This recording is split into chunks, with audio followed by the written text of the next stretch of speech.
Hello guys, now let me introduce our double station hydraulic payoff. As you can see, this is our two material racks. It's controlled by hydraulic, and the pressure within the oil cylinder and is stable, so it can avoid the material rack down.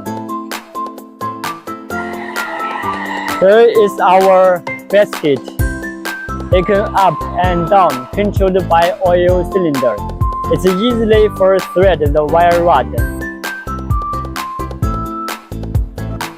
Let me introduce our payoff control system. We have an independent PLC control system. As you can see, this is our PLC.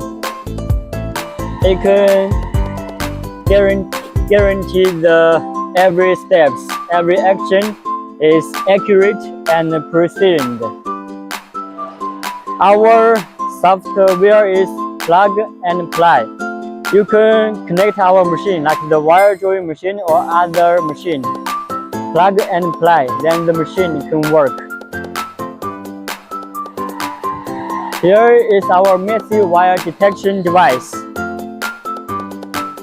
When the wire is knotted, it will touch the limit pitch switch.